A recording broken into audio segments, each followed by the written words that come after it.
तो आइए अब आगे देख लेते हैं। What I want should not be confuse. यहां पोएट कहते हैं कि जो मैं कहता हूं अर्थात जो मेरा कहने का इरादा है, जो मैं कहना चाहता हूं, उससे आप कंफ्यूज होने की आपको जरूरत नहीं। अर्थात लेखक यहां क्या कहता है? लेखक यहां हमसे इंट्रोस्पेक्ट होने के लिए कहता है या हमसे इंट्रोस्पेक्ट करने के लिए कहता, थोड़ी देर के लिए ही सही। तो पोएट कहता है कि जो मैं कहता हूं उससे तुम्हें कंफ्यूज होने की आवश्यकता नहीं है। विथ टोटल इनएक्टिविटी, अर्थात वो डेथ लाइक साइलेंस की बात नहीं कर रहा। वो कहता है कि मैं शांत होने के लिए कह रहा हूं, लेकिन मेरा कोई इरादा आपको डेथ लाइक साइलेंस प्रोवाइड करने का नहीं है, या ना मैं आपसे डेथ लाइक साइलेंस या मौत सी खामोशी की बात कह रहा हूं। अर्थात वो आपसे शांत होने के लिए कह रहा है, ना कि मौत जैसी खामोशी या मौत जैसी शांति बनाए रखने के लिए वो आपसे नहीं कहता। तो पोएट पहली दो लाइनों का अर्थ यहां हुआ कि पोएट कहना चाहता है कि व्हाट आई वांट शुड, जो मैं चाहता हूं, शुड नॉट बी कंफ्यूज, उससे तुम्हें कंफ्यूज होने की जरूरत नहीं है। विथ टोटल इनएक्टिविटी, अर्थात आपको टोटल इनएक्टिविटी अर्थात डेथ लाइक साइलेंस में जाने की जरूरत नहीं है। आपको बस अपने हाथ पैर और अपने वीपन्स का यूज नहीं करना है और इंट्रोस्पेक्ट करना है, शांत मुद्रा में बैठना। इसके अलावा वो टोटल इनएक्टिविटी की बात नहीं कर रहा, अर्थात वो आपसे डेथ लाइक साइलेंस नहीं चाहता और ना वो आपसे डेथ लाइक साइलेंस होने को कह रहा। फिर आगे कहता है पोएट कि लाइफ इज व्हाट, जीवन तो उसी के लिए है, इट इज अबाउट, जिसके लिए ये मिला है। अर्थात अगर आप चेतन हैं या आपके अंदर जान है तो बिल्कुल खामोश होना आपके बस में नहीं है, क्योंकि हम कितनों खामोश हो लें, हमारा ब्रीदिंग सिस्टम चलता रहता है, हार्ट बीटिंग चलती रहती है, तो ये एक प्रकार से क्या है, मूवमेंट तो बॉडी के अंदर हो ही रही है। तो उस मूवमेंट को रोकने के लिए पोएट नहीं कह रहा, पोएट कह रहा है कि वो केवल शांत रहने के लिए कह रहा, शांत होने के लिए कह रहा, इस रस भरी जिंदगी से थोड़ा दूर या इस रस भरी जिंदगी से परे होकर थोड़ी देर आपको अपने आप के बारे में शांत बैठकर इंट्रोस्पेक्शन की बात केवल कर रहा है। तो वो कहता है कि लाइफ इज व्हाट, जीवन तो उसी के लिए है, इट इज अबाउट, जिसके लिए ये मिला है। अर्थात जैसे कहते हैं जीवन तो जीने के लिए है, और अगर जीवन मिला है तो जिया जाएगा। और जिया जाने का मतलब कि अगर जीवन है तो थोड़ी मोड़ी मूवमेंट तो बॉडी के अंदर चलती ही रहेगी, क्योंकि अगर उस मूवमेंट को रोक दिया गया तो समझ लो जीवन समाप्त हो गया। तो यहां पोएट जीवन समाप्त होने की बात नहीं कह रहा, वो कह रहा केवल इंट्रोस्पेक्ट करने की। तो पोएट कहता है कि life is what it is about, जीवन तो उसी के लिए मिला है, या जीवन तो उसी के लिए मिला है जिसके लिए जीवन दिया गया। अर्थात जीवन जीने के लिए होता है तो जीवन जीने के लिए ही मिला है, और अगर जीवन है तो थोड़ी मोड़ी मूवमेंट तो होनी ही है, क्योंकि अगर मूवमेंट बिल्कुल बंद हो गई तो समझ लो हम जड़ में तब्दील हो गए। तो आपको जड़ नहीं होना है, मोशनलेस नहीं होना है, बल्कि जीवन जीना है। बस केवल आपको उस रस भरे माहौल से परे थोड़ी देर शांत होकर अपने बारे में इंट्रोस्पेक्ट करने की बात वो कह रहा।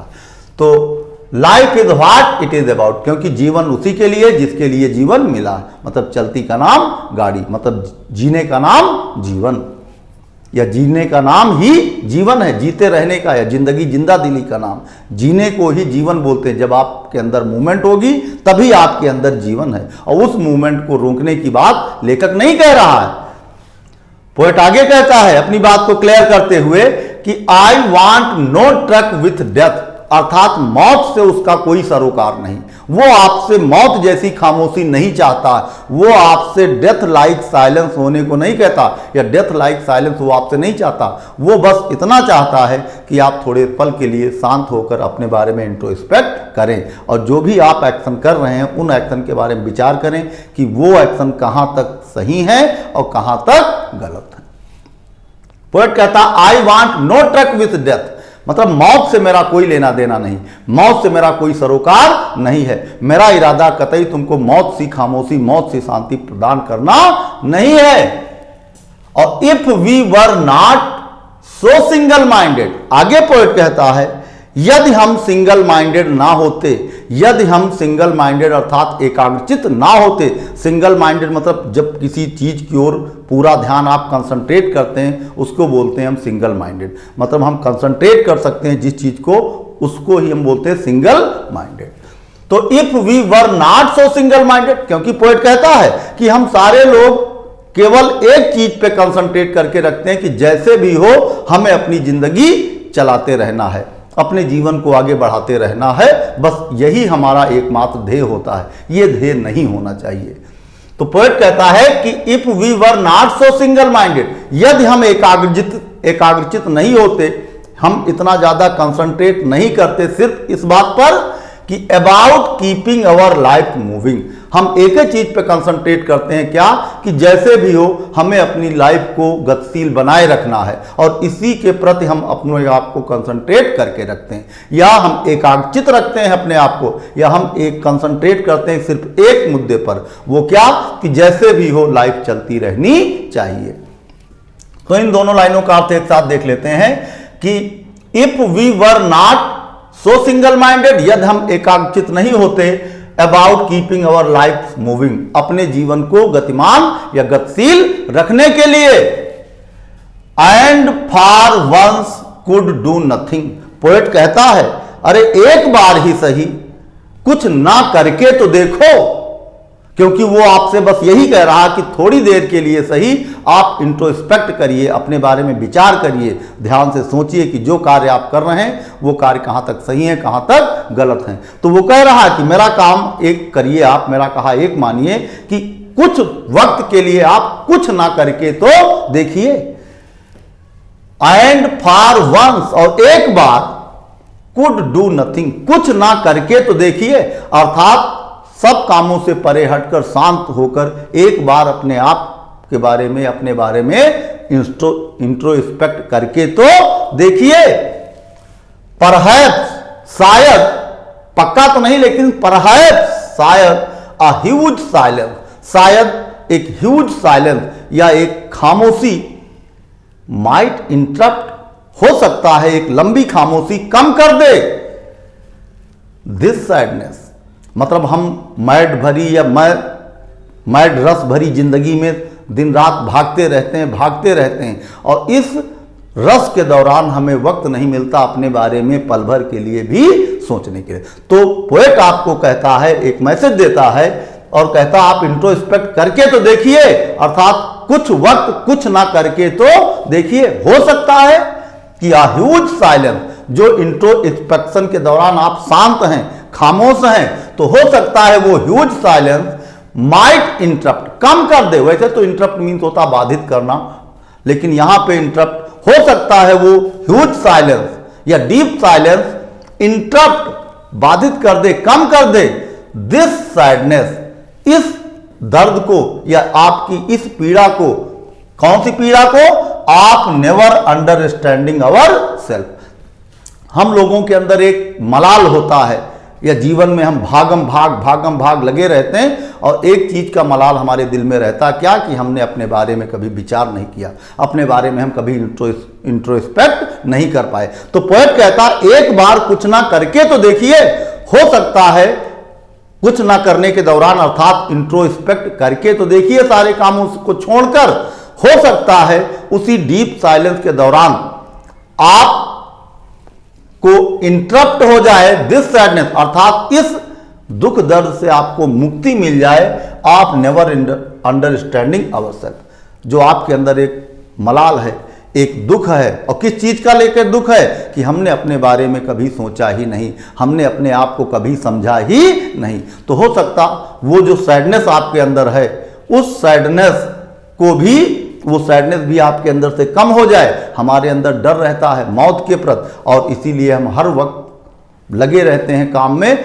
और मौत से पहले अपनी सारी रेस्पॉन्सिबिलिटीज को हम निभाने के लिए तत्पर रहते हैं। सोचा करते हैं कि मौत से पहले अपनी सारी जिम्मेवारियों को हमें पूरा करना है, और उसी रस भरी लाइफ में हम भागम भाग लगे रहते हैं। तो पोएट कहता है कि एक बार उन सब चीजों को दरकिनार करके शांत से आप अपने बारे में इंट्रोस्पेक्ट करके तो देखिए, हो सकता है इस इंट्रोस्पेक्शन के दौरान आपको उस सैडनेस से मुक्ति मिल जाए, क्योंकि जब आपके अंदर जो सैडनेस है, कभी ना अपने बारे में इंट्रोस्पेक्ट कर पाने की, कभी ना अपने बारे में अपने आप को समझ पाने की, हो सकता है उस सैडनेस से आपको उस दौरान मुक्ति मिल जाए। किस दौरान? जब आप इंट्रोस्पेक्ट कर रहे हो। आप नेवर अंडरस्टैंडिंग अवरसेल्फ, मतलब किस चीज की सैडनेस हमारे अंदर भरी रहती है? अपने आप को कभी ना सोच पाने की, अपने बारे में कभी ना समझ पाने की, अपने आप को कभी ना समझ पाने की एक सैडनेस हमारे अंदर जो भरी रहती, हो सकता है वो सैडनेस इंटरप्ट हो जाए, कम हो जाए, उस दर्द से आपको मुक्ति, उस पीड़ा से आपको मुक्ति मिल जाए इंट्रोस्पेक्शन के दौरान।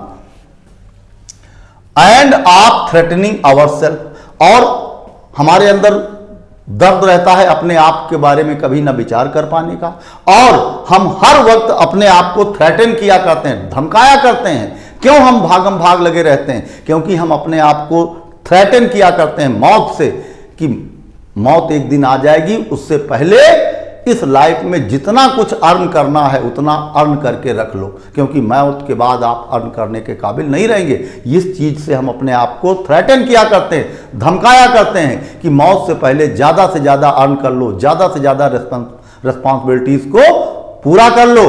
और एंड आप थ्रेटनिंग पोएट कहता है, और इसी सब डर की वजह से एंड आप थ्रेटनिंग अवरसेल्फ, हम अपने आप को थ्रेटन किया करते हैं, धमकाया करते हैं, डराया करते हैं विथ डेथ। किस चीज से? मौत के नाम से, या मौत से अपने आप को हम धमकाया करते हैं मौत के डर से, और उसी लिए हम सारी जिंदगी भागम भाग रस भरी माहौल में या रस भरी लाइफ लीड करते रहते हैं। तो पोएट आगे कहता है कि परहैप्स, शायद मैं जो बताता हूं अगर आपकी बात समझ में नहीं आ रहा तो आप नेचर से ही सीख के देख लीजिए, क्योंकि ये इंट्रोस्पेक्शन का लेसन पढ़ाने में नेचर भी सक्षम है, और वो आपको पढ़ाती भी है ये लेसन, लेकिन आप उसकी सुनते कहां हैं? पोएट कहता है कि perhaps the earth can teach us, संभवतः ये इंट्रोस्पेक्शन का महत्व, इंट्रोस्पेक्शन का चैप्टर नेचर भी हमें पढ़ा सकती है, नेचर भी हमें सिखा सकती है। Perhaps the earth can teach us, संभवतः ये सबक हमें अर्थ सिखा सकती है।